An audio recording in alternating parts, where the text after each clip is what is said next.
ඥාතීන්ට පින් නොදෙන නිසා ගණන් කළ නොහැකි තරම් තමන්ගේ සංසාරේ ඥාතීන් මේ ජීවිතේ නෙවෙයි. කලින් ජීවිතවල පවා ඥාතීන් පින් බලාපොරොත්තුෙන් ඉන්නවා.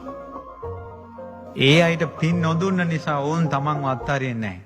අනිවාර්යයෙන්ම එක්ක ගෙදරට වඩම්මලා හෝ පන්සලේදීන් හෝ පිරිකර සහිතව දානයක් පූජා කරලා පෙන් වඩලා ඥාතින්ට පින් දෙන්න ඕන. අවුරුද්දකට වතාවක් නම් කරන්න ඕනමයි මේ පින්කම නම්. ඥාතින්ට පින් දෙන එක. මේ ඥාතින්ට උදේ හවස බුදුන් වැඳ පින් දෙනවා කියන එකේ තේරුමක් නැහැ.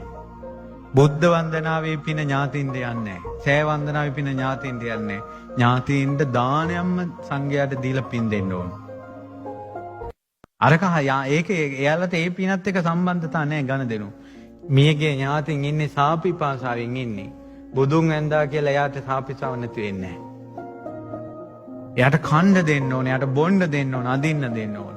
ඒ නිසා එකල මේ කරුණු කාරණා දන්නා සුදි ජනයා සත්පුරුෂ මිනිස්සු දසාකාර පිරිකර සමගින් දානයක් දුන්නා. අන්නම් පානං වත්තං සීයං පදීපං යානම් මාලං ගන්ධං විලේපනං ආදි වශයෙන්. ඒ කියන්නේ ඥාතින්ට පින් දෙන දාණයට කෑම වර්ග තියෙන්න ඕන. අන්නම් පානං බොන දේවල් තියෙන්න ඕන. වත්තං වස්ත්‍ර තියෙන්න ඕන. යානම් පහවන් හැරේටි වගේ දේවල් තියෙන්න ඕන. ඊළඟට සෙයියන් පැදුරු කොට්ට මෙට්ට තියෙන්න ඕන.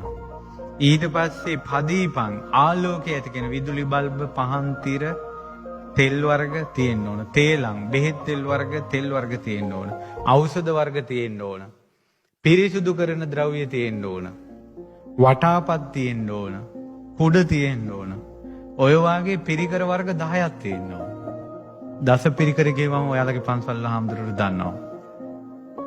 අන්න ඒවත් එක්ක එක පිරිකරකින් එකක් තිබ්බොත් ඇති. ඒවත් එක්ක දානයක් දීලා ඉන්න ස්වාමීන් වහන්සේලා දෙතුන් නමකටවත් කමන්නේ සාංගික කළා දානයක් දීලා පෙන්වඩලා පින් දෙනවා. ඉදම් මේ ඥාතිනං හොතු සුඛිතා හොන්තු ඥාතෝ කියලා. අනිවාර්යෙන් දෙන්න පින් අවුරුද්දකට එක් වතාවක්වත්. ඔයාලගේ ගෙවල් වල තියෙන ප්‍රශ්න භාගයටත් භාගයට වැඩි අඩු වෙනවා ඥාතින්ට පින් දෙන්න ගත්තොත්.